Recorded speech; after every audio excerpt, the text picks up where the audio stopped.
Yes, sir. We'll see you in 5.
Hello, everyone, and welcome to episode 28 of the Philosopher, Stoic, and Teddy Bear podcast. I'm your host, Chris Erickson, joined again by Payman Niscari and my other co-host, JP Berg.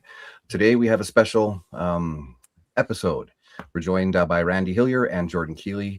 Welcome to the show, gentlemen. I think it's going to be a good one. Our topics are going to be today just party politics in general and the New World Order. So thanks for being here, guys. And we'll start off simply by introducing Randy. Give us a 3 to 5 minute overview of who you are and welcome today. Thank you. Great to be with y'all, the Teddy Bear, the Philosopher, and the Stoic, and our famous independent MLA out in Peace River country. So for those who don't know me, I was a former member of the provincial parliament here in Ontario for 15 years, served 4 terms, started off as a conservative. Last 3 years I spent as an independent. I spent the last 5 years fighting 34 charges for COVID. Haven't been convicted on any of them yet. Not quite finished, but we're getting close to the end, hopefully. And previous to that, 15 years in office, I founded and headed up a group whose slogan was, "This land is our land, back off government." It was the Lanark Landowners Association. And as you can see, that's the sign sort of in behind me that we used to have plastered all over rural Ontario. So thanks for having me on.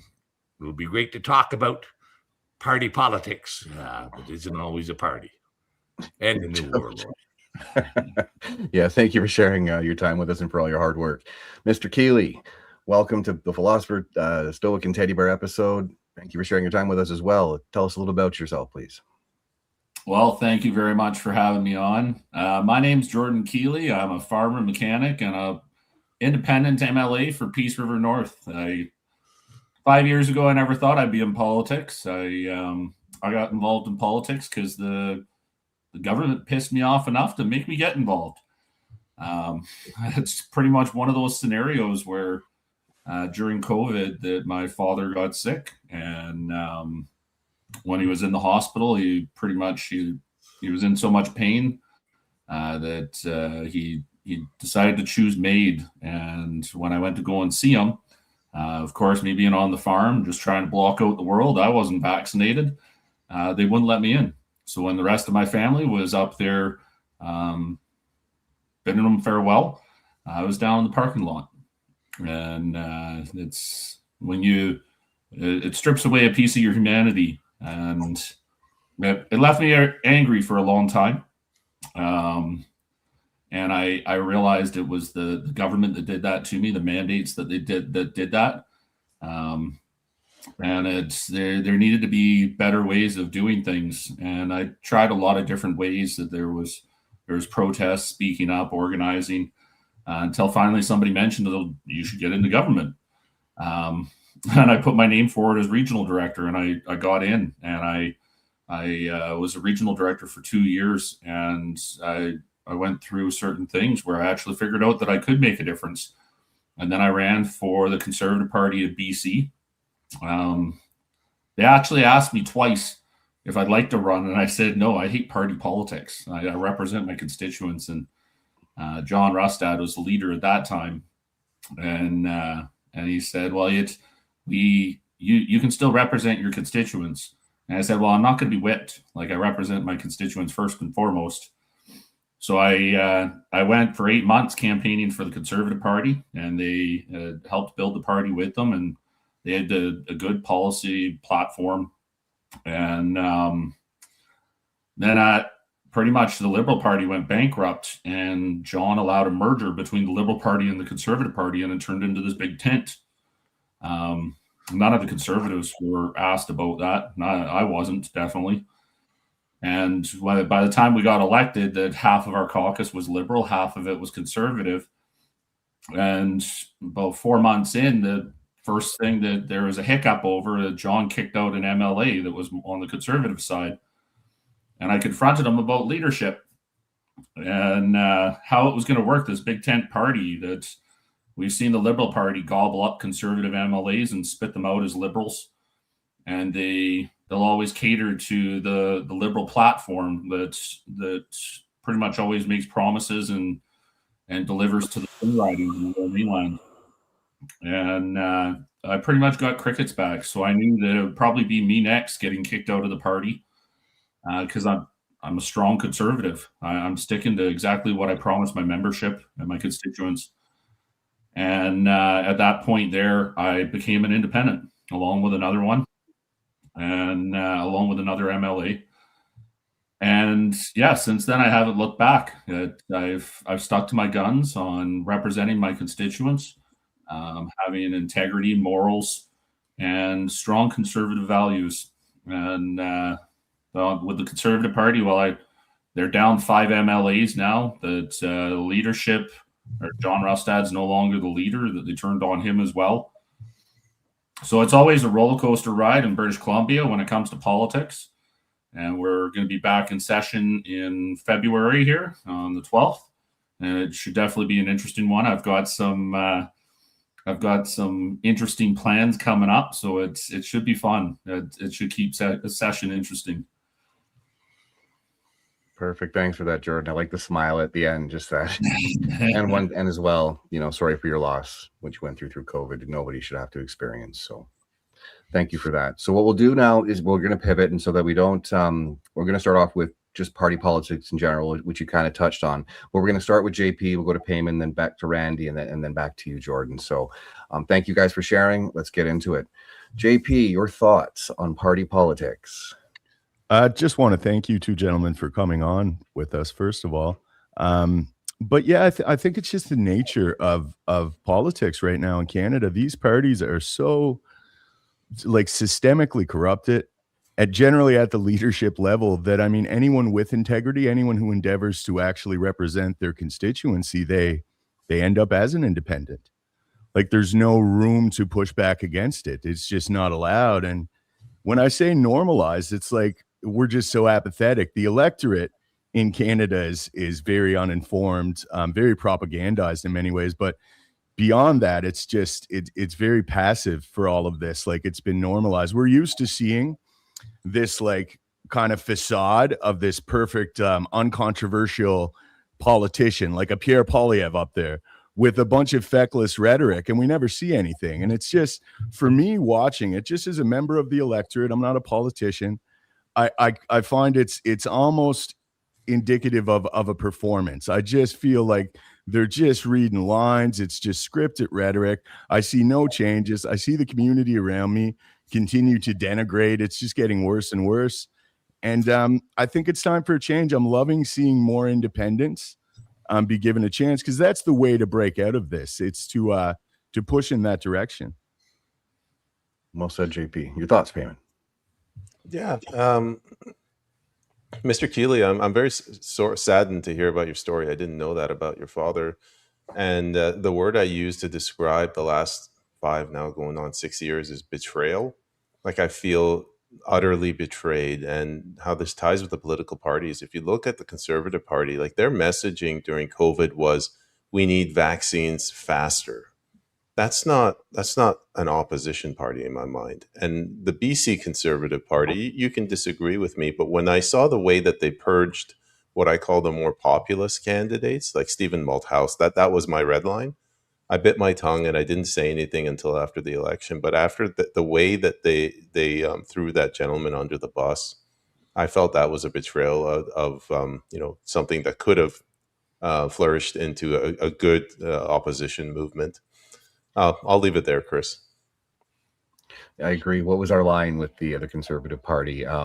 Randy, your thoughts, sir? Well, let me do a little bit. Party politics is a big subject and has a lot of different facets to it. But I want to draw people's attention to this.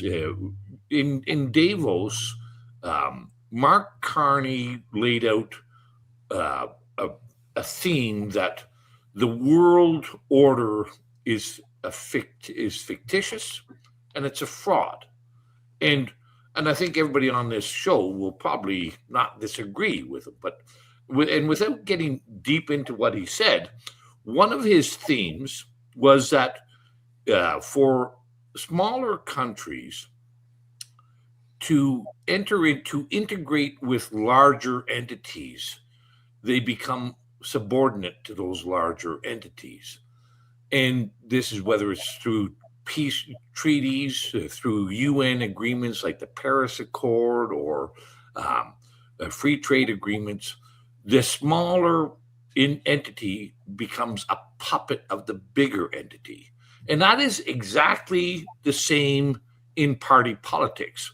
The smaller entity, the Jordan Kealys, the Randy Hilliers, once they're integrated into a larger entity, they become a puppet to the larger collective.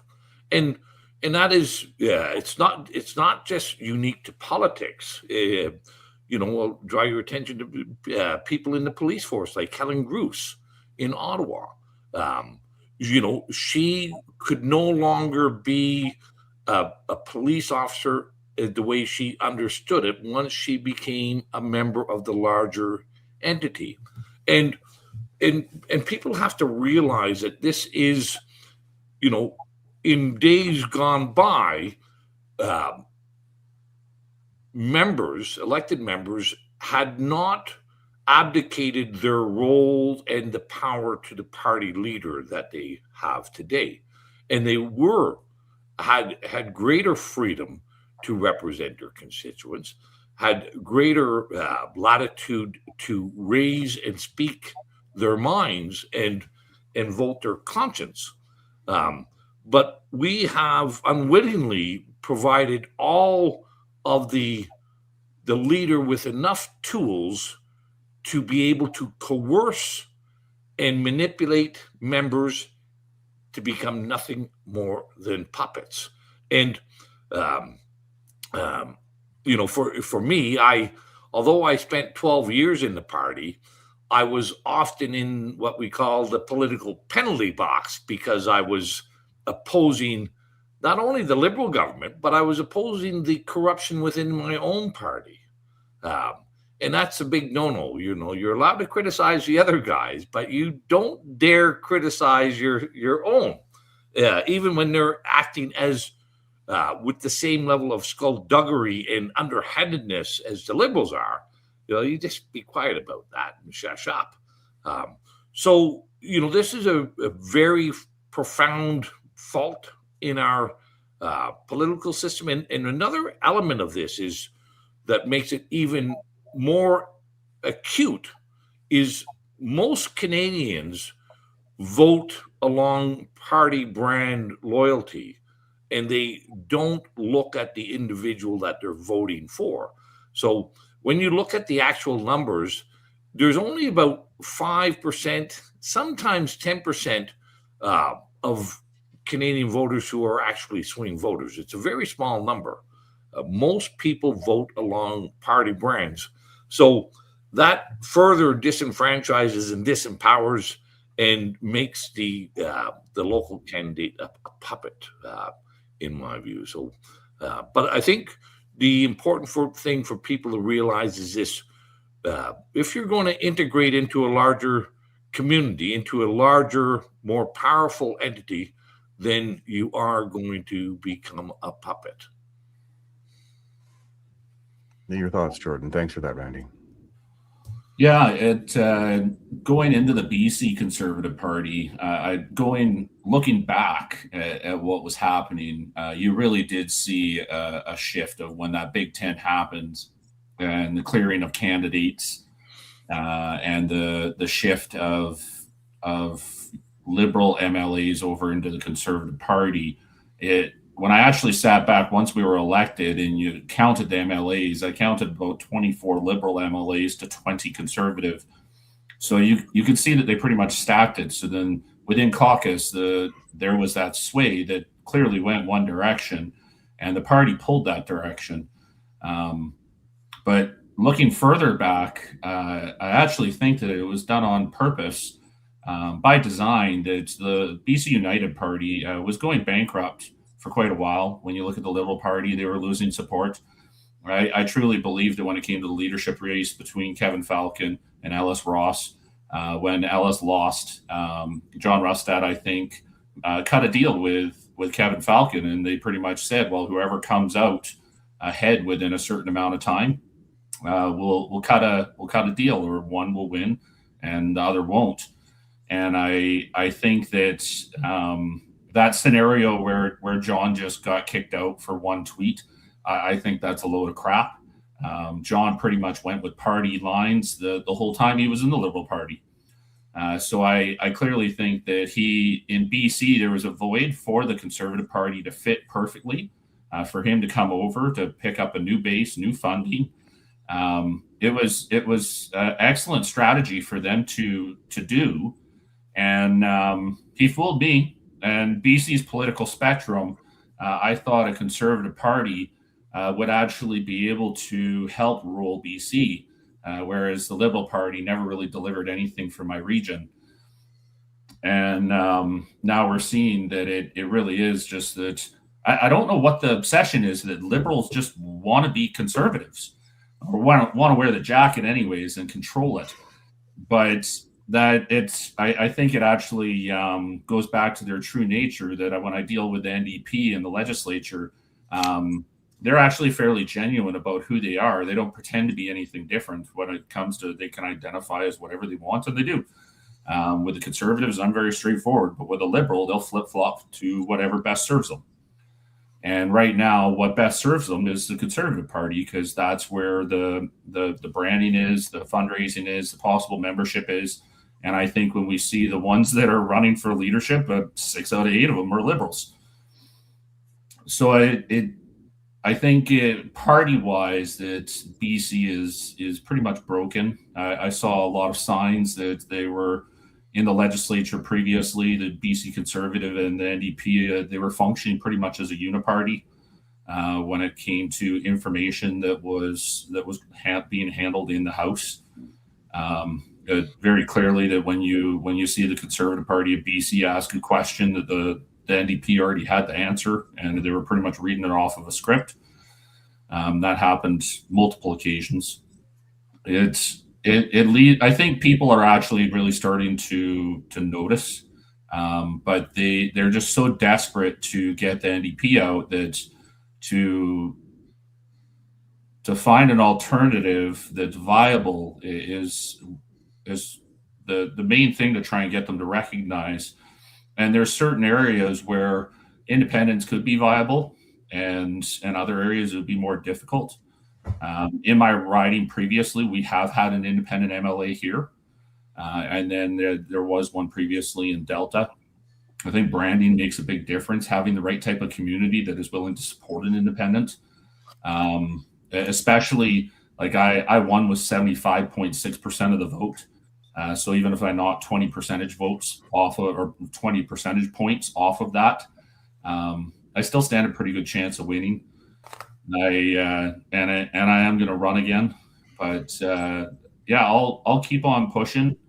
And depending on what happens, like I even said that if the Conservative Party gets a strong Conservative leader, I'd consider going back. But the odds of them finding that, and just the odds of any political party finding a good leader, are very slim.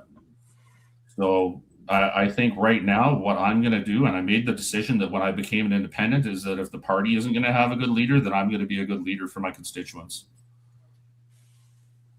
Well said, Jordan. Perfect. I'm going to go to JP now, and I'm just going to kind of open it up. If JP, if you have any questions for Randy or for Jordan, fly at her. I see you're taking notes. If not, if you want to comment on, just keep the circle going. Just mostly comments. I'll keep it relatively short. It's like politicians these days, their principles are malleable. So if it serves their career and if it's going to garner them a seat, they will participate in whatever party suits them best. Almost like, and I'm echoing my first comment, if you have integrity and you want to represent your constituents, you almost have to endeavor to be independent. It's just the nature of it.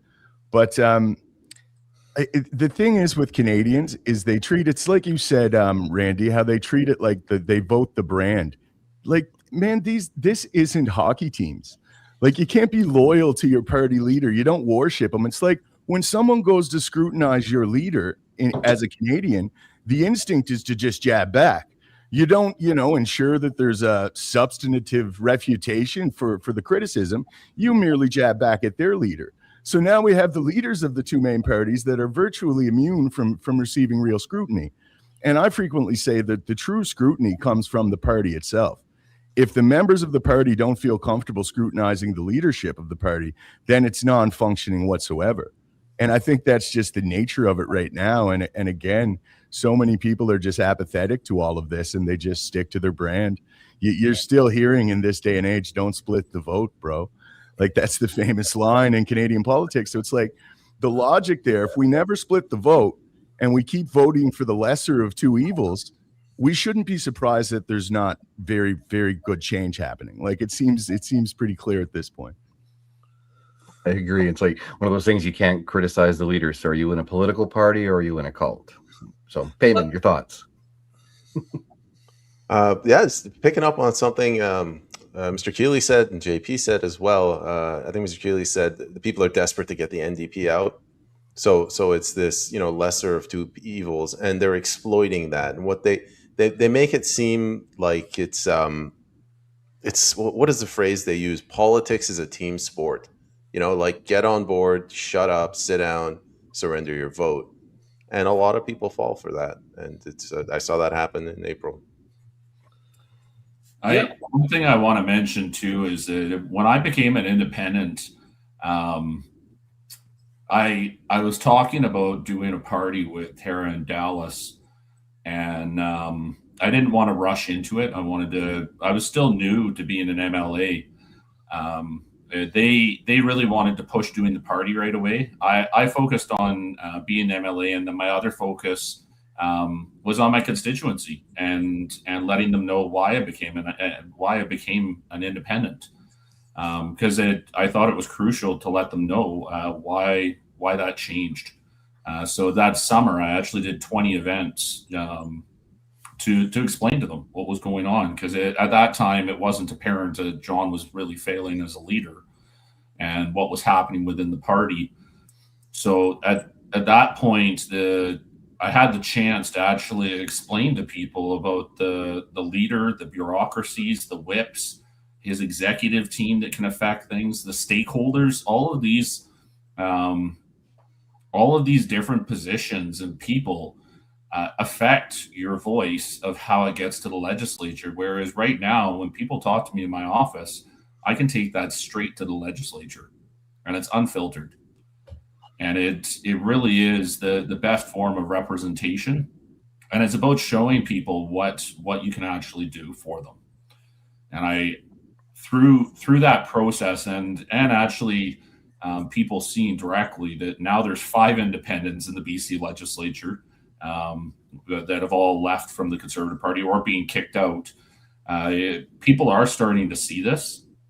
They are starting to see the problem with the parties and the fractures. And I think that it's starting to open some people's eyes.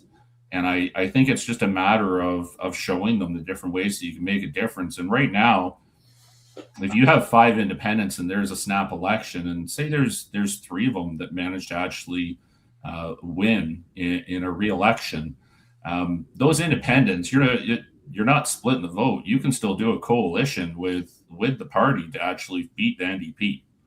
It's just like the Green Party can.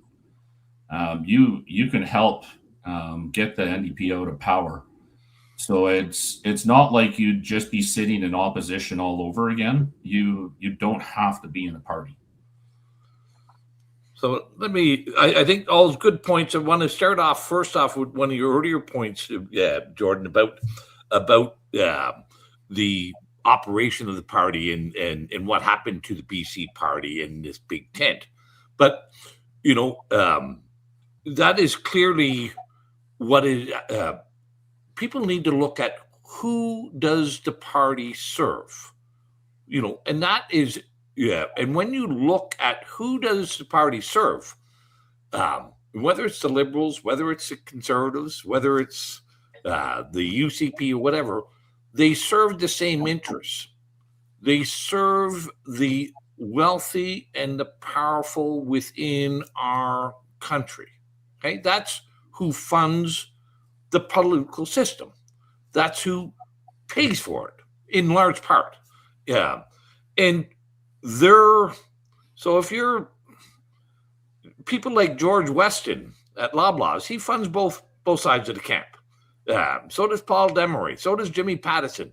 They all do. The Irvings, Lord Thompson. Parties derive their funding from the same sources, and that's whose interests they serve. So that's number one, and that speaks more to also to JP's point about, it seems like politicians have no principles, that they're malleable. Well, they have no principles. That's, there is no political ideology in Canadian politics, and I would dare say in most countries, certainly the Western countries, when you're serving the same interest, your principles are irrelevant. It is gaining power to serve those who have funded you to be there, okay? To serve those interests. So your principles are not principles. Your principles are somebody else's interests, right? And you see this all the time with whether it's the handouts to Westons to build. I think a little while ago they got $20 million here in Ontario to put in new refrigerators in Loblaw stores. Okay, really, is that what government is supposed to do? Is fund the renovations of their supplier stores? And you see, the biggest example of this, of course, is Brookfield. Brookfield is the largest. They've received over $26 billion in the last 15 years from the federal government. They also contribute big time to both the Liberals and the Conservatives. And then finally, back to your point, Payman, about this. Both parties have been very prolific and very great at setting up the stage for the Canadian voter with this false equivalency of it's either us or them.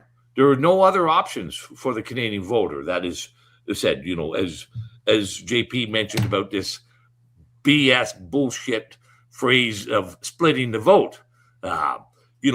They're all happy to go along with this either or, the choose the lesser of evils, but still choose evil.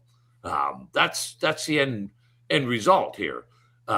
So until Canadians start to learn how this very predatory political system that we've created in Canada, and it is a predatory one. It sees the taxpayers and the constituents as units to extract as much money as they can from, without them rebelling.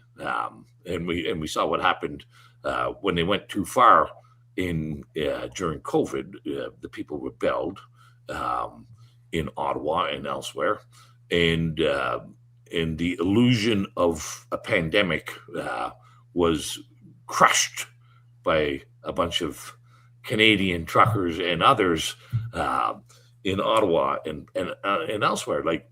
So this is the stage, the theater that has been set for the Canadian voter. You don't see who the parties are serving, the moneyed interests.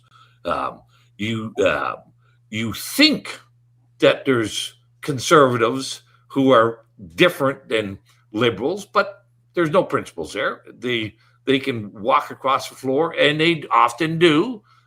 We've seen that time and time again.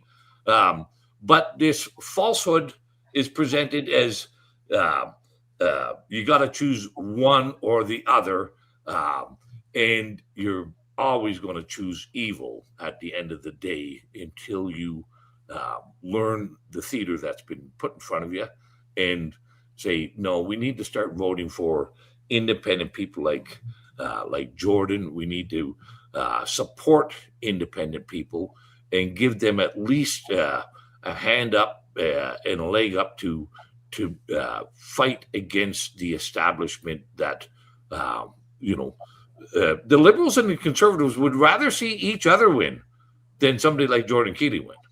Like that's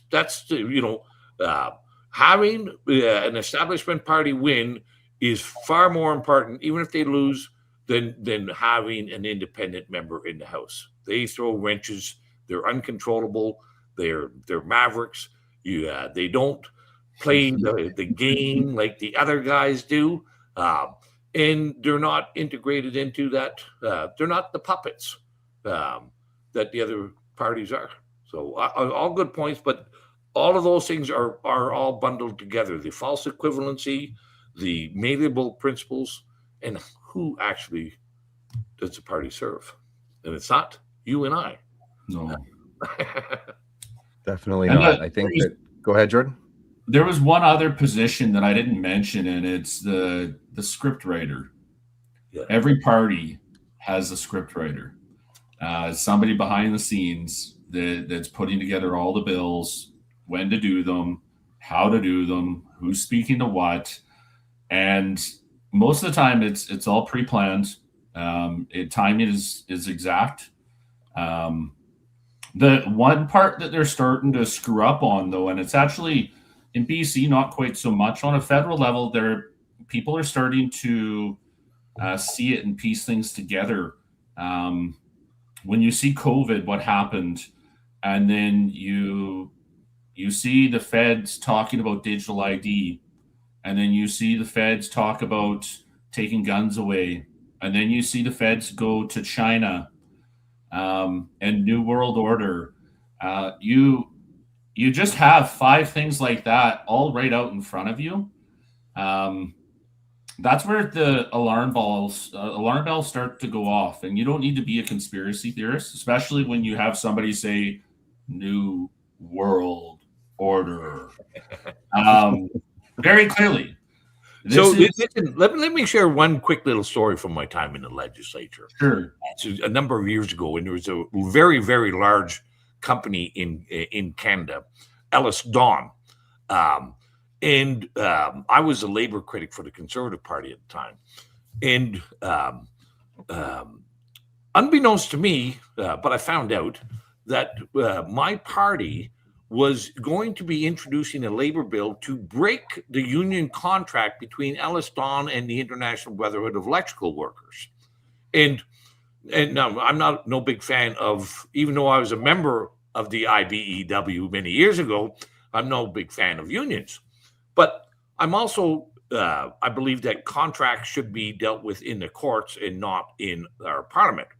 And I did a little research and found out that this bill was created by a lobbyist group called Strategy Corp, whose 2 principal partners, Leslie Noble, who used to be the chief of staff for Premier Mike Harris, the Conservative, and her partner is a fellow named McDaughton, who was a Liberal fundraiser for the Liberal Party. They have a lobby group.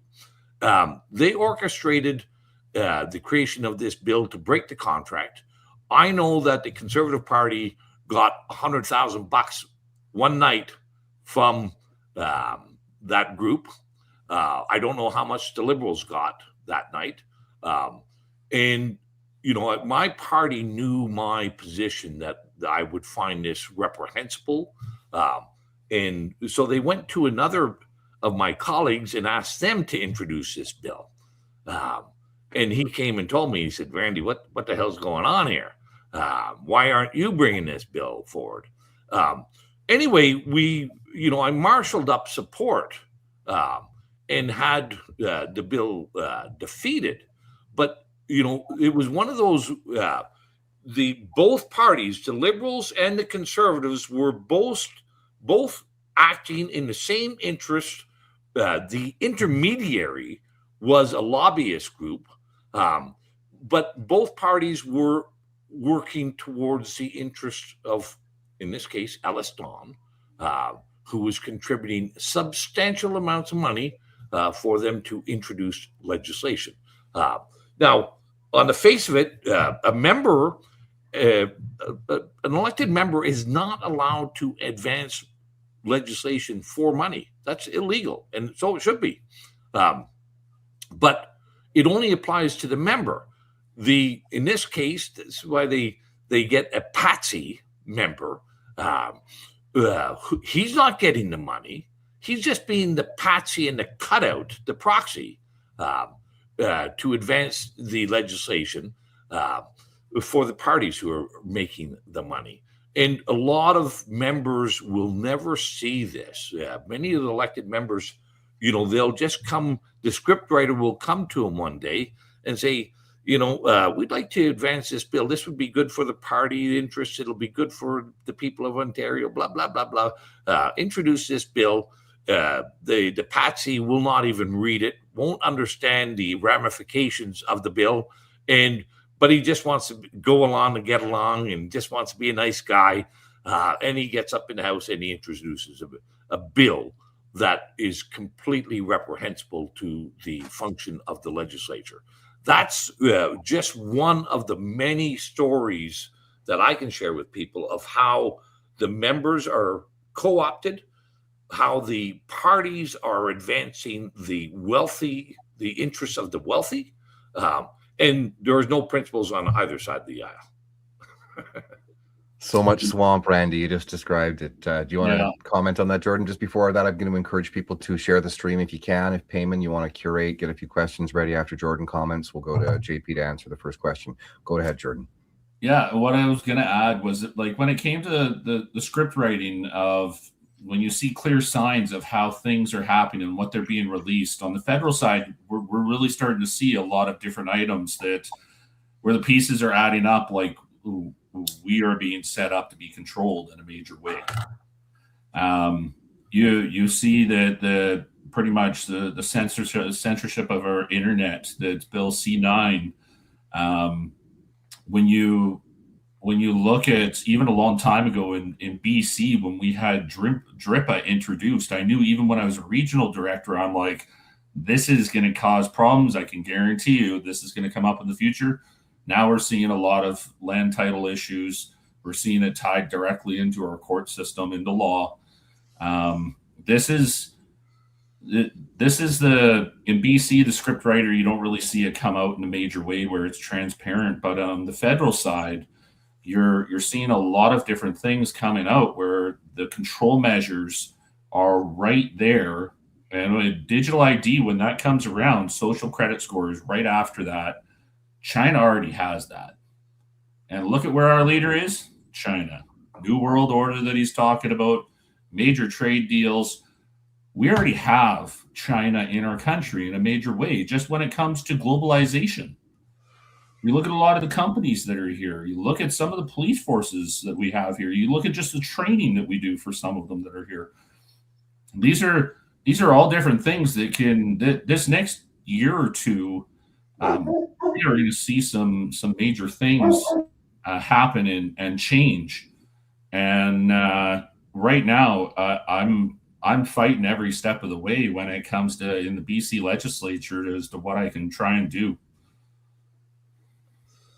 So call me a maverick, I guess. Gladly. Mavericks are good. They got to shake things up.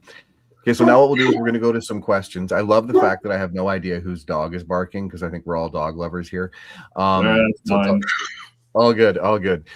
So now, Payman, if you what we usually do is Payman, if you want to pull the question up, if you want to give your thoughts on it first, then we'll go to JP and then to Randy and then to Jordan. If that works for you, then let's do that. Sure. The first one is it's sort of one catered specifically to Mr. Kealy. So PLJ says, when I volunteered for Independent BC, I realized there are a large number of eligible voters provincially, 50%, correction, that don't vote. This is worse at a local level and similar federally. We must educate the public both to nominate independents and then follow through and vote them into office.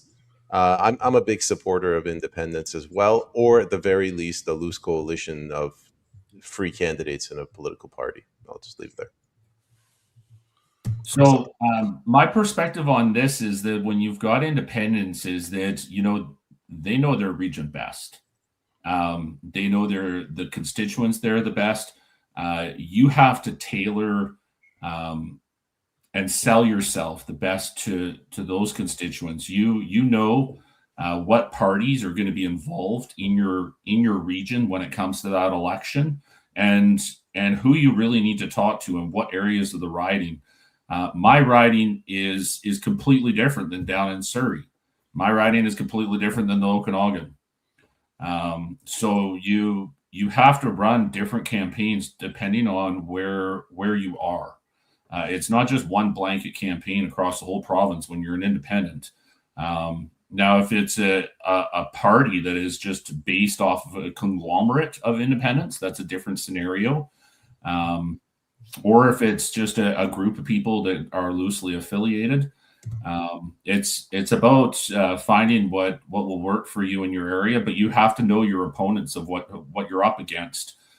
Is the main thing, I think, and what your area wants and really needs. Understanding the local politics. Let me throw in something else for people to consider here, because obviously I'm a big fan on independence, but it's also how do you get there?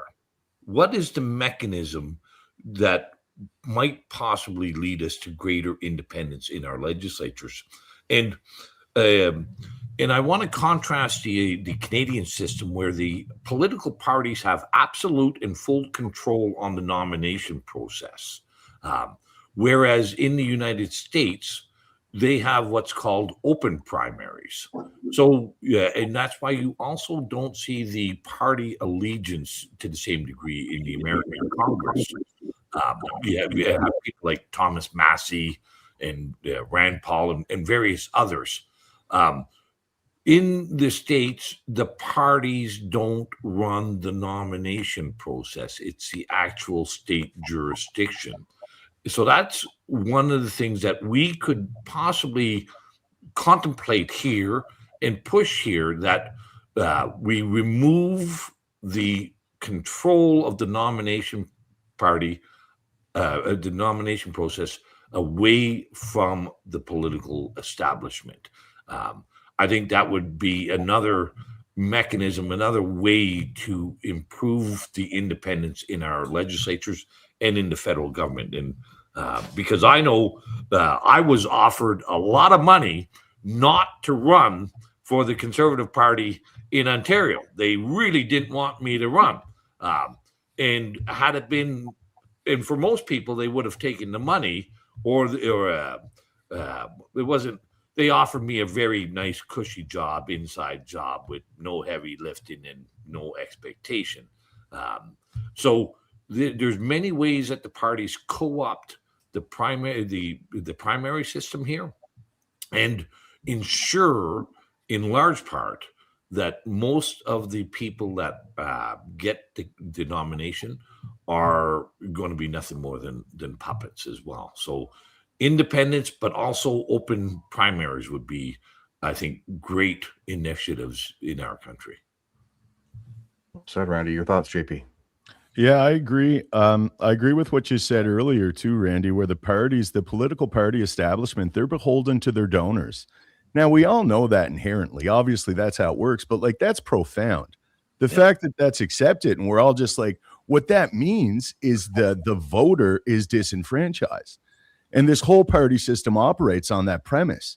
So, I mean, and that's what it is. It's like, it's almost by its nature. So the people that want to get in there, and I think a lot of people start with sincere aspirations to help their communities.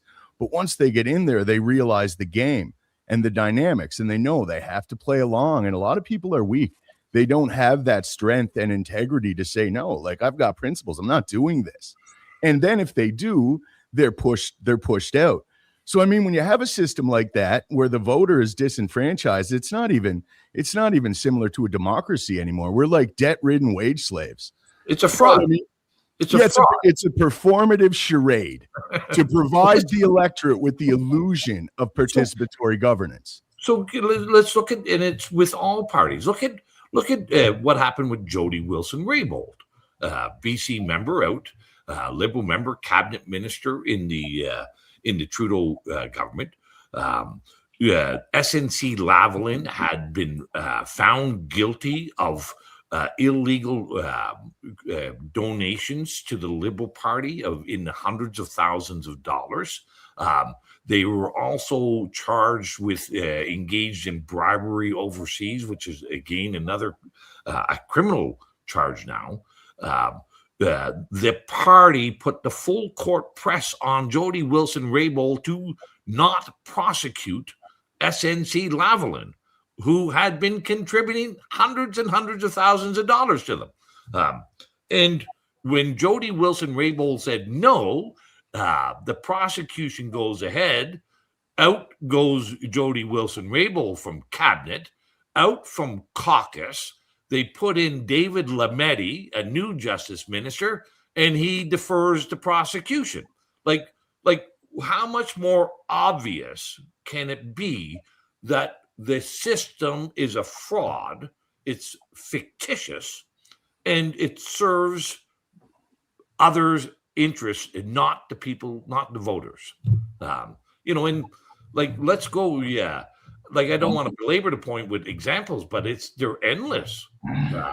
It is a complete, and Carney was on the world stage calling the world order, the international rules-based order, a fiction and a fraud.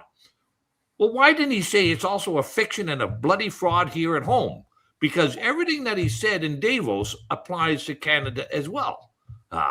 We are every bit as fraudulent, but they're all going along with it. So, I'll add one thing to that is that John Rustad and part of the system made a mistake. They didn't see some of the conservatives coming that they brought on as candidates, because there are some real people that got onto that party. I'm one of them. Dallas is one of them. Tara's one of them. We're outspoken. You're not going to tell us to be whipped. I made it very clear. When I campaigned, I probably said it about 1,000 times. I am not going to be whipped. I represent my riding first and foremost. I'm going to speak freely for my constituents. And I'm going to stand up in caucus and against the party when I think that they're doing something wrong. Now, are we outside of the party? Yes. But the other thing that we've actually done is that we show in British Columbia that there are real politicians. There are politicians that will speak their mind, that are willing to step forward and represent what they believe in. So it can happen that you actually do get real people in politics. I am not going to change. You'll see me doing videos in my shop, working on my tractor, explaining bills in legislature to people, so then they understand. And I do it in a basic way, so then people understand what's going on. I'm not going to change. I'm not going to let this system change me. If I wanted the easy way out, I could have sat in that Conservative Party. I could have been backbenched and got paid to pretty much do nothing. Or they just give me a script every now and then that they'd get me to read out. Instead, I'm doing my job. In order for me to do that, I had to leave the party. I speak my mind. I make sure I speak every chance possible on something that is relevant to my riding. That includes, so I'm not the critic for one thing. I'm the critic for anything that is relevant to my region. That's for any of the ministries. There are 3 houses sometimes that run all at once. So that means that I am running up and down three flights of stairs every day when I'm at the legislature to try and make it to each of these houses as they're going to be able to speak on different topics. But you just reminded me of one other little story. And if I've got 2 minutes, I'd love to share this story with you that blends in with what I'll just finish on this one piece that I chose to be exactly who I am, and it made my life 5 times harder. If I wanted an easier way out, I I would have stayed a farmer, a mechanic. I would have made double what I'm making right now. I would have had less stress. My wife would have been way happier. But instead, I'm committed to doing my job, and I'm committed to trying to fix this system. Well, the downfall is I'm a mechanic, and I have never not fixed something. And when I made that commitment to doing this job, nothing is going to stop me. And that, when I got locked out of that hospital and stuck in that parking lot, it created a nuclear bomb of hatred inside of me for this government. Everything that they do that makes my life or my constituents' lives worse just feeds that anger. And I'm just going to push that much harder. So there are real politicians out there. People just need to vote for them. And I am going to show them that there are real politicians. There are. Thanks. But let me share this story. It was shortly after Doug Ford got elected in 2018. And we won an overwhelming majority in 2018. And he named his cabinet, and the minister for the Treasury Board and the finance minister was a fellow named Peter Bethenfalvey.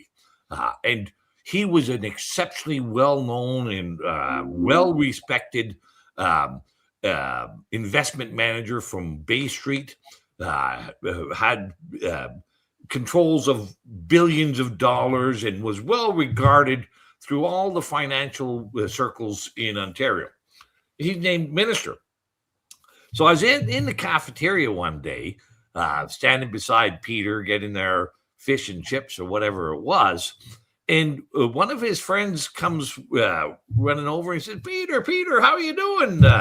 And Peter says, oh, it's great. It's lovely. And the fella says, well, what do you think of this? You're Minister of Finance. You're Minister of the Treasury Board. You're in control of billions of dollars in the budget of Ontario, hundreds of billions of dollars. What do you think about all this, Peter? And Peter says, it's great. He says, they tell me when to clap. They tell me when to put my hands down. They tell me when to stand up. They tell me when to sit down. And I was shocked, like, really, like, I didn't know Peter very well at the time, but I thought just from his career in the private sector that this was a man of conviction. This was a man of substance. And this was a man of high caliber. And he's just a joke. And he's telling everybody he's just a joke. And he doesn't even understand that he's telling everybody he's a joke. And this was, like, that is representative of so many of the people that the party chooses to be a candidate. They choose somebody because of their name recognition within their industries, their perceived status and elevated status, but there you go. Like, I was very, very deflated. Or they want him to be a puppet. Well, he wanted to be a puppet. Like he was happy to be told when to stand up and applaud, when to stand up and ovate, when to sit down, when to say rah rah rah, and this is somebody who is in control of a, like I said, hundreds of billions of dollars of the Ontario budget, and we've got a puppet and a happy puppet, I guess, at that. So we need more Jordan Kealys and fewer Bethenfalveys, obviously. We need more people who know how to fix a tractor and know what a problem is and how to solve it, than these people who know how to be told when to applaud and when to give standing ovations in our parliaments. Yeah, you almost have to give up a piece of yourself if you want to be a part of the establishment, and it's a piece I'd never be willing to let go of, right? So we'll move on now to payment. Do we have another question? We're just going to keep going. The topic's kind of blended today, so we'll just kind of go with questions. We got about another half an hour or so, so we'll just keep going with questions, audience interaction, and if you can share the stream, guys, that'd be great. Thanks. Go ahead, payment. Yeah, I got another question from Robin Maynard, and I'll throw it back to you, Chris. Who you want to who should answer first? How is everyone doing in Canada? In the United States, we got so many crooked Democrats and Republicans in the White House. I think the question here is who's more corrupt, Canada or America? On the scale, like just on the scale, you'd have to probably take a look at America. But again, it's not. They have other systems in place. That would just be my thing. They have a little bit more ability to fight it off as opposed to the mechanisms we have in our country. But I'll throw it back to you, Payman. What's your thoughts? And we'll go to JP, Jordan, and then to Randy. Go ahead, Payman. I think this is just my thought. Our corruption here is like our immigration per capita. We're way worse than America. I think it's more systemic in Canada. I think it's more locked down and normalized. I think in America there's more resistance. There's more people that are seemingly participating in America. In Canada, it's like I work in a factory with a couple hundred people, man, and I'll tell you, maybe 2 or 3 people know what's going on politically. Like it's just unfathomable to me that people are that unaware of what's occurring. It's very scary. Go ahead, Jordan. I think they're 2 totally different systems. In the Canadian system, you're limited on what you can vote for. In the U.S. system, you can vote for your sheriff, you can vote for the judge, you can vote for the Senate, you can vote for your governor, you can vote for your president. You look at the spectrum of the left and the right in the U.S., you pretty much just have left and right. And when you are looking for balance, if you have a left party for a while, then you get a right party for a while. In Canada, we've got a left party, a right party, a middle party, sometimes other parties. In BC, we had a left party and a middle party, but no right party. And now that we've got a right party, it's become a middle party.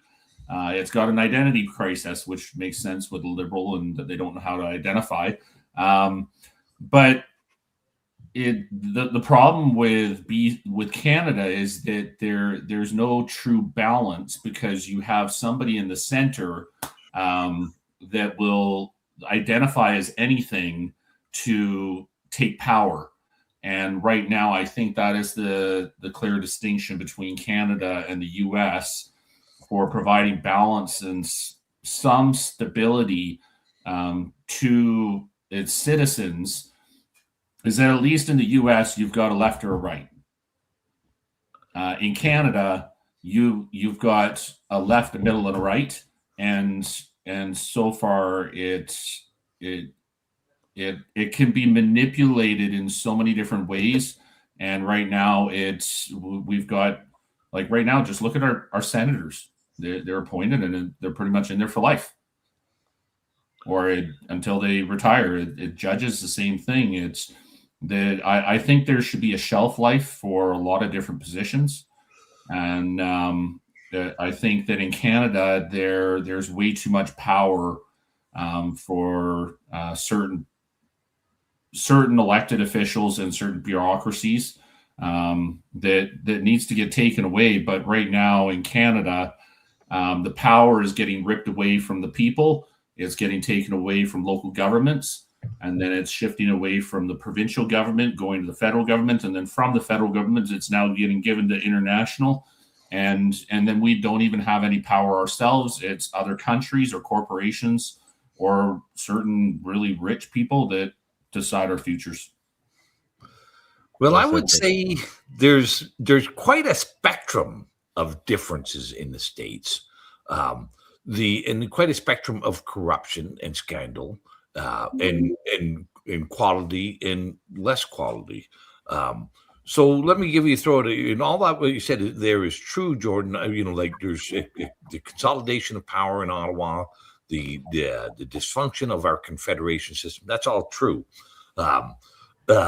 But I would say we don't have a left and right. We've never had a left and right party for most of my lifetime in Canada.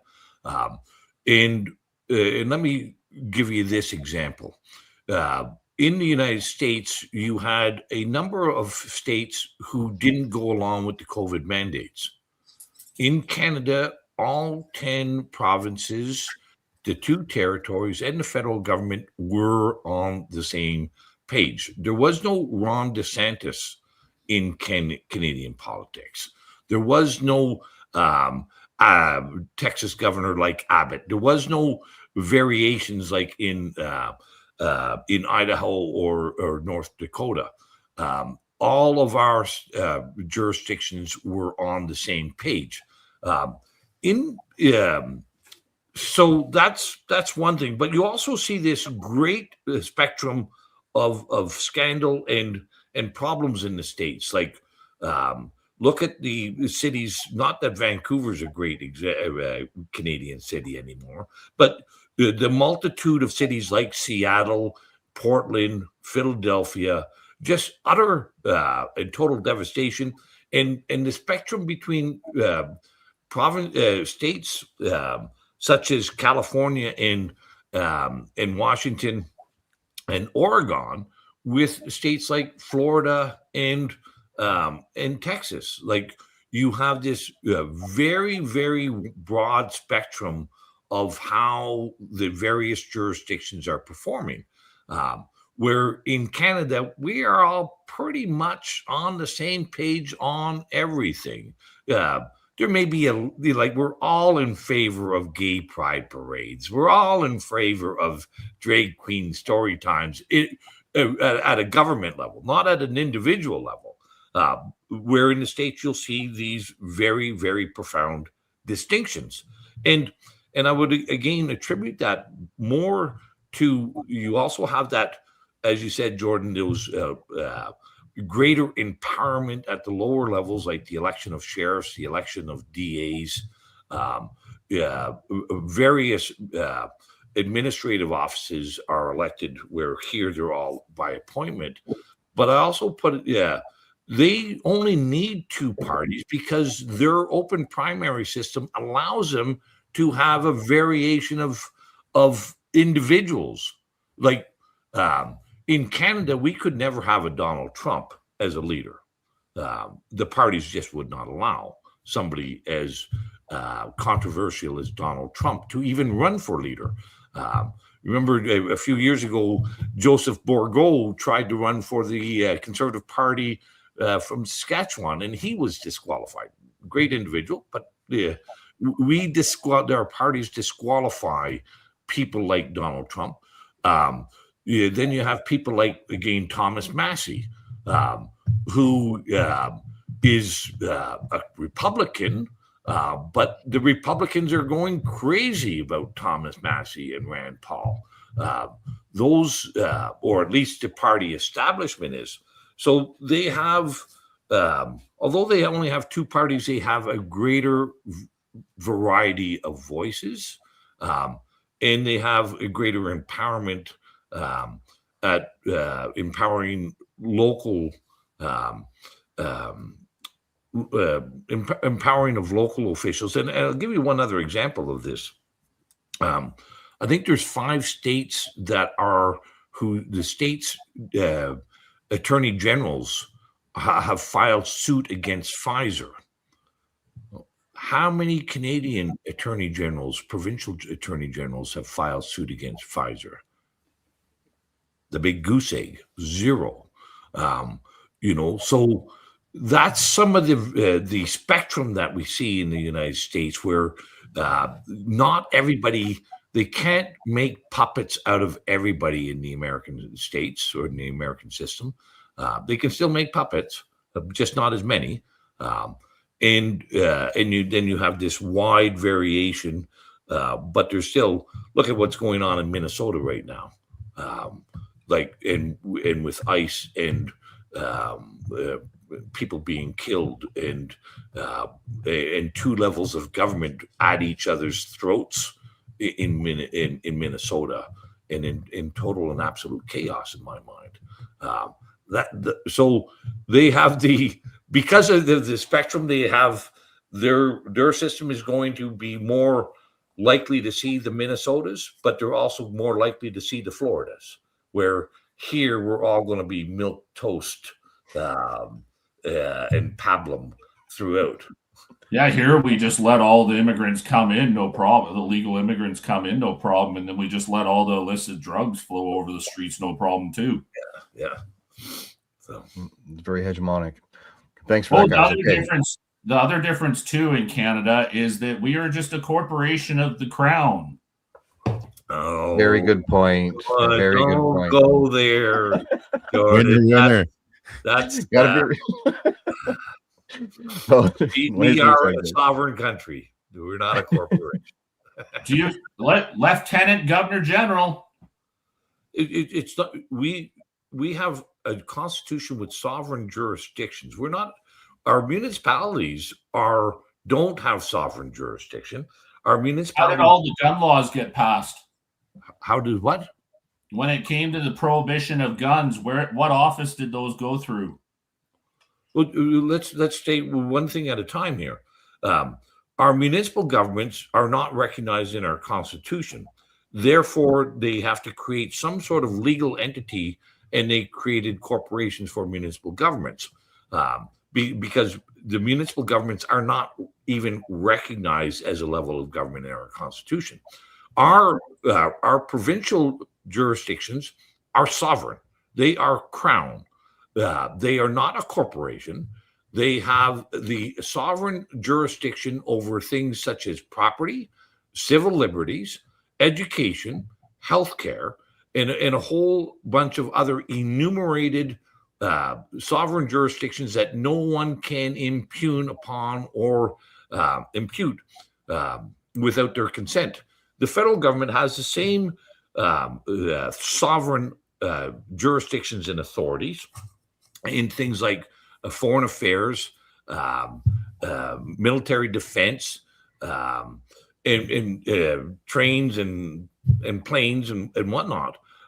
They're not a corporation either. They are a sovereign national jurisdiction. And so don't be cautious about the words that are used, because they are very, very distinct and very, very different in meaning and purpose. We are part of the crown. We have crown jurisdiction provincially, but we're not a corporation. Okay, I'll take it back about the corporation. But when it comes to representation and being a part of the crown, that really is a part of it. And right now, that office federally is being abused in different ways when it comes to legislation being imposed upon Canadians, especially when there's certain things pertaining to firearms that should have gone through legislation. Instead, it's being used to go through that office. Sure, that the abuse of power. You'll get no pushback from me on that. But you see here's a good distinction for people to see. The federal government has got provincial consent back about the year 2000 for the gun registry. I think it was Bill C-16 at the time. And there were some provinces that opposed it, but eventually all the provinces agreed that they would allow the federal government to impede in their jurisdiction on property rights in exchange for money. And so the federal government recently, by order in council, that's the executive branch of the federal government, changed the regulations and said, we're going to now prohibit all these other firearms. And we're going to offer people money to return these firearms, or if not, we'll go out and confiscate them. But because property is a provincial jurisdiction, provinces such as Ontario, Newfoundland, Alberta, and BC, and I think Saskatchewan and a few others have said, no, federal government, we will not participate in that program. We are not going to enforce that prohibition law because property is our jurisdiction. So there's a good example. The feds have said they're going to do something, but it's actually provincial jurisdiction, and the provinces are saying no. So it'll be interesting to see. Now, what always happens, because the feds always do this, is the feds will cough up more money. They'll say to Alberta, "Well, what if we give you $10 billion? Would you allow us to do this if we gave you $10 billion?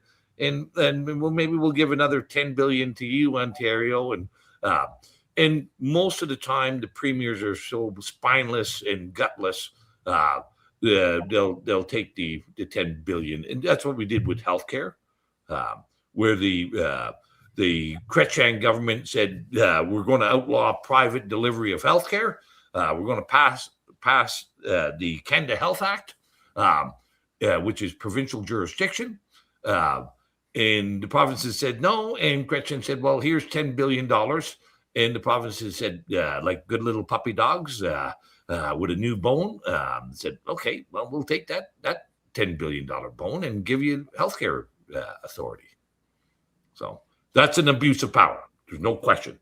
It's abuse of jurisdiction, and it shows the spineless, gutless premiers that we have in this country.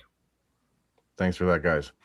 Payment, next question, and we'll start off with you and then go to JP, back to Jordan, and then to Randy again. Great discussion, guys. Go ahead, Payment. Let's see. John Vleeming. I have been following Randy for some time and commend him for being one of the very few that stood up for us unvaxxed outcasts. I would like to know how we convince more politicians to stand on principles as Randy and only a few others have. If you want me to share my thoughts, politics is downstream of culture. We need to change the culture. That means changing one another, educating one another, finding some way to tell people, hey, it's not okay to excommunicate people because of medical decisions. Well said, Payment. Go ahead, JP. I think very briefly, we have to educate the electorate. We have to let them know how corrupt this party system is, and we have to push them towards independence. And then we have to hold the independents accountable. I think that's crucial. Right on. Go ahead, Jordan. I saw this guy back before I was elected as MLA. So it helps convince MLAs that I wasn't vaccinated. I was stuck outside of a hospital while my dad was dying. It's one of those scenarios where we're all affected in different ways. It might not even be COVID. It can be another scenario where loved ones are affected that change our lives, and we choose to step forward to make a difference. It could be suicide. It could be drugs. It could be something that affects you or a loved one that makes you decide to step forward. And we need real people to step forward. I'm one of those people where I had made it very clear that I'm not going to be whipped, that it doesn't matter what they do to me. I am going to push in the same direction that I am, and I'm going to do whatever I have to. So I'll keep on doing that. And kudos to Randy doing what he's done. That just imagine that when you had that trucker convoy go back east, imagine if it was 10 MPs that all came out of the house and talked to the truckers right on the spot. That would have been a different situation completely. Yeah. I had the experience when I was a regional director. It was 4 months into being a regional director that there was a farm sharing program that was proposed to the regional district. And I knew that farmers weren't going to like it. And I mentioned it. The rest of the board voted against me. And I said, farmers are not going to like this. And word got out. And 1,400 people showed up to the next board meeting and expressed that they were not happy. And they tried to get the people to leave. They broke the fire code. Finally, they asked me to get to speak up and get the people to leave, and I said, okay, I will. And I said that I'll try and deal with this in the meeting. And in the meeting, under new business, I brought up to revisit the board meeting vote where they voted on this, and I actually got outvoted 11-1 when previously where the board voted in favor of doing this land sharing, and they all reversed their vote, and they unanimously turned it down. And the distinction between having the people come out and express their voices, but then having a person in power, in place to be able to make the fix to change the system is what made me realize I actually can make a difference. Being in politics, actually, sometimes you beat your head against the wall. Like, you really wonder why the hell you're doing this, the amount of stress that you go through. But you realize that it can be possible, that you can change things. And when I was a regional director, that's where I ended up seeing some of the stuff that Randy was doing. And I think it makes a difference. Well, thanks, Jordan, and thanks everyone. Listen, I think it is absolutely fundamentally true that politics is a reflection of our culture, and therefore it is downstream. And many wiser people came up with the adage years ago that in a democracy, you get the government that you deserve. And that is fundamentally true as well. So, I think, our culture, I think people all people need to lead by action. You lead by example. Okay. If we want to change our culture, because right at the moment, I would say we value convenience more than we value honesty in our culture. I think in our culture, we a great many people value convenience and money over principles and conviction and honesty. So I think we need to lead by example. There'll be some bruises along the way, but adversity is never a bad thing. Skinning your knuckles is not the worst thing that you're going to happen in your life. Getting a couple beats and a couple bruises. Well, what the hell? We'd never have gone through childhood if we didn't fall out of the trees a few times and break a few bones along the way. So that's not a big deal either. But I think we need to lead by example. We need to, in order to restore the culture of Canada. And of course, a part of that is also, what JP said, I would put it more, we have to improve the knowledge level of Canadians. I've never seen so many people who think they know everything about everything and can't learn anything than in Canada. We're not that bright. We're not that knowledgeable.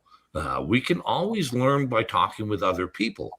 And then I think the other thing is that blends in with all of it is faith. Have faith that the divine, faith in God.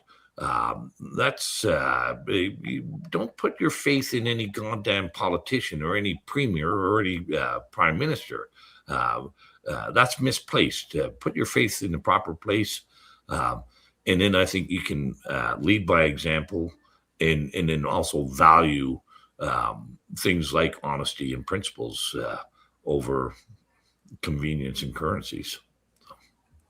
Very well said, Randy. JP, did you want to comment on Randy and faith? Do you have anything you want to say there? I agree entirely. I've echoed a very similar sentiment on the show on virtually every episode. It comes back to the family. It comes back to faith. We forget this. There's young generations now, and they just don't understand that. It's been trivialized, and they think it's all mythologies. I mean, I'm a Christian, and I'm a firm believer. But I mean, even if you don't accept that as like a core logos, if we're not basing morality off of that, then we can't even live together. There's no such thing as my truth and Chris's truth and Payman's truth. There's the truth, and we all can see it to different degrees. But I mean, I agree entirely with Randy. I couldn't have said it better myself. Well, listen, it's right in our Constitution, in our preamble, but we have largely rejected, disparaged, and denigrated the very words that start off our Constitution. That Canada recognizes and is founded on the supremacy of God. Okay, well, let's act like it. One of his commandments is not to bear false witness, not to be dishonest, and there's a few others there too that a great many people seem to have forgotten in our country. But unless we're going to have a universally accepted and widespread acceptance of a moral standard, then that's where we run into these my truth and your truth and this bullshit and that bullshit, and we judge things like, and we allow things like these gay pride parades and these daytime story telling with our little infants and grade school kids and stuff like, we need to recognize that if we want to have a country that has some functionality, and some purpose and some order and freedom, we better have a universal moral standard that we can all agree to. Well said, Randy. Do you want to add something to that, Jordan? Or you guys have enough time for one more question after this? Yeah, go ahead, Jordan. Then we'll figure that out. We can go to the next question. I think Randy and JP covered that pretty good. Right on. Payman, any thoughts, or would you want to move on to another question? No, they answered it perfectly. I got just a real quick question from the remanded. He's done some tremendous work on election integrity. FOI system needs reform. Opposition MLAs are being blocked from accessing information necessary for both public oversight and their constituency office work. Have you noticed this within your office, Jordan?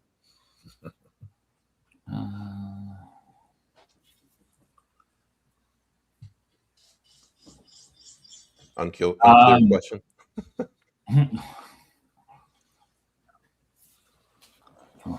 Freedom of information. So the constituency office, it should be open to FOI. I'm sorry, when it comes to, I think he's saying other MLAs have had trouble accessing the accessing freedom of information. So they're looking for they're trying to do FOIs on the NDP pretty much on their constituency offices. I haven't tried doing FOIs on them currently, so I wouldn't know. Well, I would say that question, I think the purpose of that question is something slightly different, but just following up with you on Jordan, on you cannot FOI a constituency office in any legislature. Like, that is completely out of bounds. There's far too much personal data that's generally kept in a constituency office. People doing advocacy work for here, the Family Responsibility Office, WSIB, healthcare, and various things. So constituency offices can't be FOI. But I think what the purpose of that question was, all our freedom of information system or access to information is completely buggered up and nonsensical and a fraud as well. It doesn't easily permit anybody to find out what government is doing. And I would I would maybe illustrate it this way. Government has become so large, so many ministries. The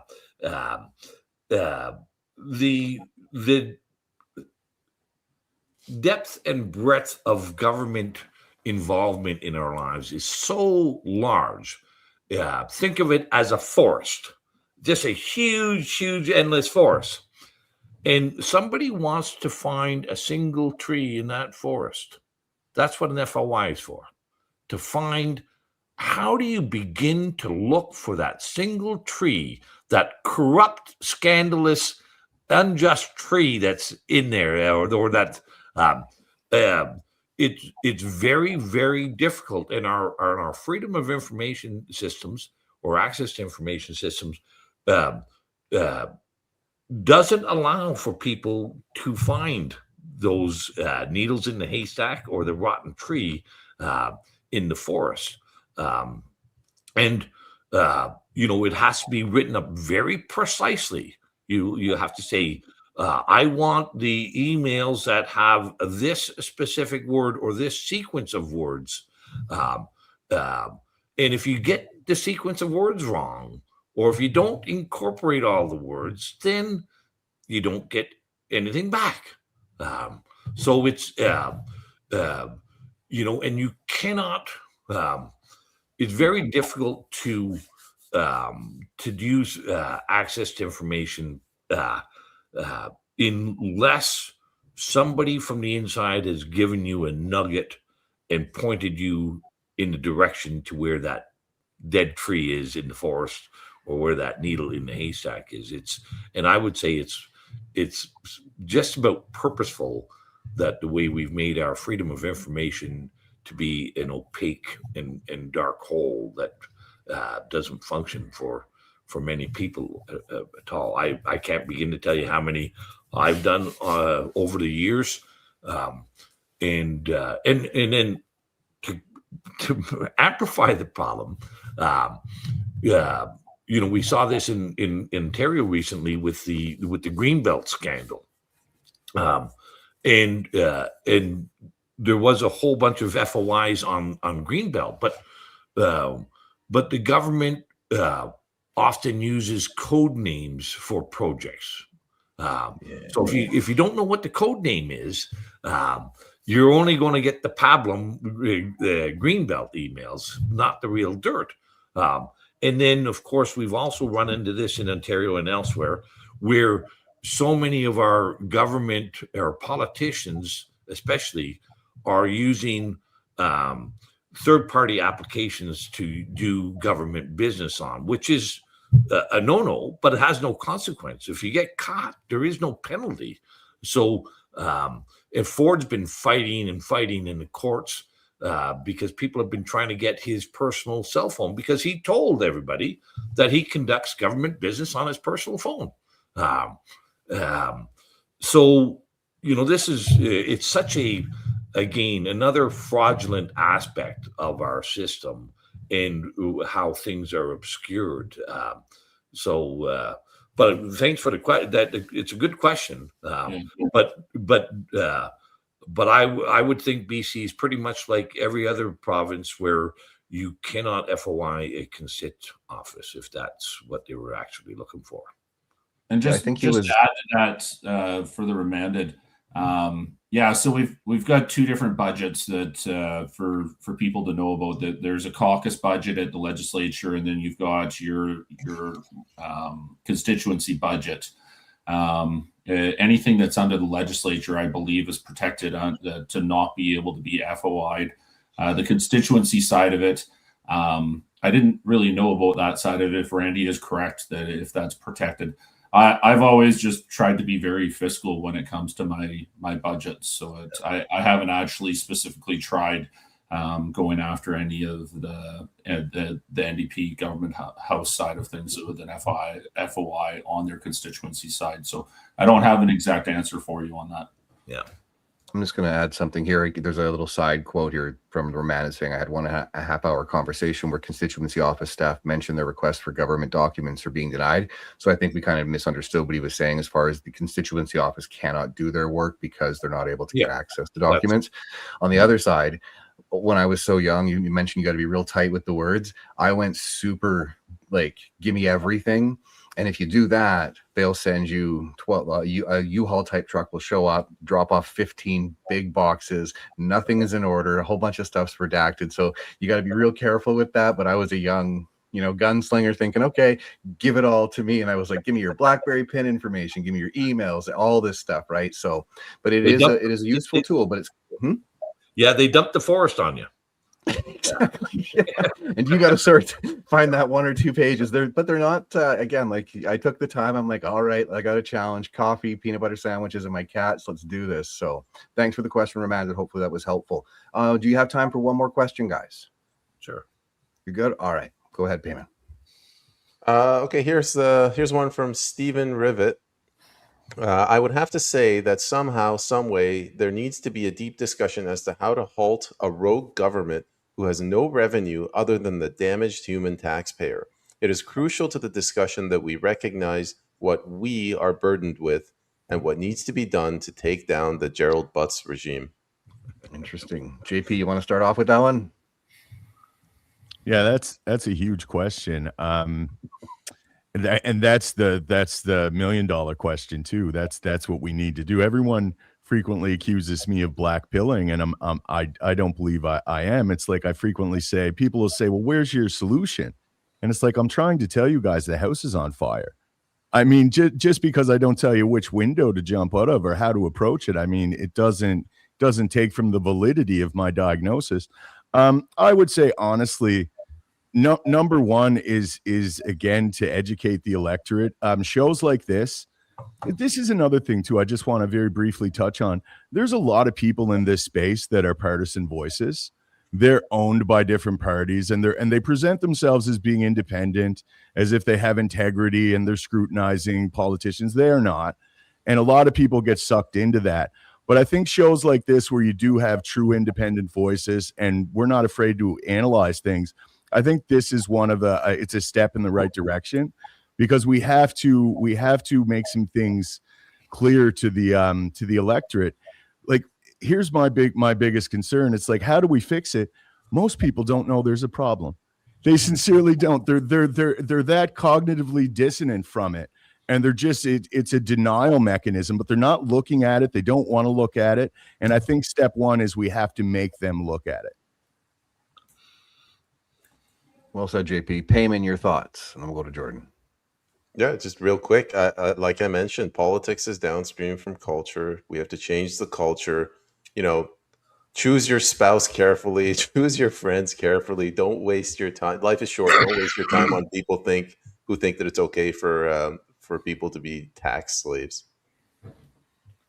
Well said. Go ahead, Jordan. Well, it's I kind of have to go with JP. Is it's people have to wake up. Like there's a certain portion of the population that are awake, that they recognize what's going on. I started doing a lot of videos explaining to people what's going on. Each video that I do is a different topic, resonates with different people. The past 90 days, I think I got like 2.8 million views now. People have to start wake up. Where that question refers to, like, where do people really turn around? Like, well, in other countries, like, it's called a revolution. That's where people get to the breaking point, and that's what changes government. The downside is that when it gets to that point, the damage is already done.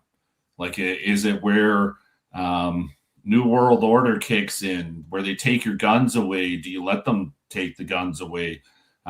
Digital ID comes in, social credit score comes in. At what point does the public accept everything, or decides to turn around and say no? You can do public disobedience, whether or not all the public all at once wants to turn around and be like, we're not doing anything for a week. We're not leaving our homes. We're not buying anything. We're not paying any taxes. We're just not going to do anything. Let's see what the system does. Shut it down for a week or two. What happens? I'd love to see that. It's got to get, I believe it would have to get a lot worse for people to wake up and actually get to that point. And unfortunately, in the meantime, some people are going to get affected more by others. Like right now, the reason that I'm here, that with the healthcare system, my dad being in so much pain with the healthcare system, not getting the treatment that he needed. Now they bring in the bullet that's like that I give an animal when it's on its last legs, that I can't help it anymore. Well, right now they brought in MAID for our healthcare system. Then instead of giving you all the care that you need, they're like, here's MAID. At what point do we turn around and say, this is unacceptable, you need to do something different? Instead, people think that, well, you just vote for a different leader. You vote for a different leader. Hate to break it to you, but most of these parties are pretty much the same. Well, they are. Go ahead, Randy. Well said, Jordan. Well, I would, I started off the show by recalling a comment by Mark Carney in Davos. And I'm going to end off with another comment from Mark Carney. During his speech in Davos, he invoked the metaphor of the USSR and the fall of the USSR 35 years ago. And that was a rogue government. And before I get to retelling that element, there's been only two ways in all of history for people to deal with a bad government. One is through armed revolution, and the other is to no longer participate in the lie and the predation of the government. And that's so the USSR fell after 70 years of a lie. The whole communist regime was a foundation of lies. And people knew that it was not a workers' paradise. The people knew that it was not, if the workers of the world united, that they were living in a paradise. People stopped living the lie. And that is the only two ways that we've seen in human history for rogue governments to be usurped and new governments to be installed, either through armed revolution or from stop participating in the lie. Gandhi did it in India and gained independence in India. Thoreau was very spectacular in ending slavery in the United States. And as soon as people stop participating in the fiction, in the fraud, and there's many different ways that you can do that. There's not just a single way, but Carney gave the metaphor, the story of the former Czech dissident who became prime minister, Havel, who his story went like this. For 70 years in the USSR, the people went along with the lie every day. The shopkeepers would hang their sign in the window, "Workers of the world unite." And everybody went along with this lie. Eventually, people stopped putting their sign in the window and communicated that they were no longer going to live with the lie. And the USSR fell apart in just a few years of, and again, it was without bombs, it was without bullets, but the Berlin Wall collapsed, the Iron Curtain was suffocated and put in the dustbin of history. And that's what we have to do. We have to understand that we are living in with a very predatory government. They're going to continue to prey on the taxpayer and continually, incrementally increase the predation on people and they're thinking that they're going to do it just to the point of rebellion. They never want to get to that point of rebellion. So we either wait till they get to that point of rebellion, or we stop living the lie today. Okay, and that's and there's many different ways and means. Just don't participate with the lie. I've never participated when the government said that you needed to get licenses for things. No, I'm not getting licenses for things. I'll just go about my business without the license. And let me share with this one quick story. One day when I first moved into my house, this fella drove up to I've got a real long laneway, about a half kilometer long. This fella comes up, gets out of his car. I'm sitting on the front porch when I've got two dogs, a big black Newfoundland dog and a black Labrador dog. Jigger and Jack were their names. And this guy comes out of the car. I said, who are you and what do you want? And he says, well, I sell the dog tags for the township, and you've just moved in, and I'm here to collect $10 for each of your dogs. And I said to him, I don't own any dogs. And the dogs were lying there on the front porch beside me. And he says, well, what are those two things? I said, well, they're not mine. I said, they're free to come and go. I don't own them. And the guy looked at me and shook his head and said, okay. But I said, they're not my dogs. Go away. And he left. And a few years later, that story became pretty prominent in the area. And now the township doesn't sell dog tags anymore. That's so there's all kinds of little things that people can do. One of the things the government really doesn't want you to do is go to church. So go out and test drive a few churches, maybe find people that are similar minded and that share your views. If you can homeschool your kids, take your kids out of public education. That's the worst, most dangerous place for any child in our country these days is public education. And if you're a granddad like me or grandma, maybe help homeschool other kids. You know what would help our criminal system right now that used to be in the Bible? Eye for an eye. Well, I've gone toe to toe with bureaucrats for a long time, and I don't know, but there's all kinds of these little things. Just stop going along with the lie that they're telling us. And God gave us a voice, and He commanded us to speak truthfully and honestly. We have to do it.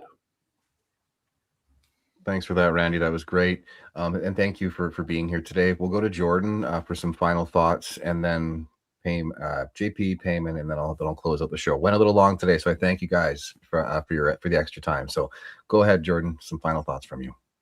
Well, thank you very much for having me, and for all those watching, thank you very much for taking the time and watching this long. It's there's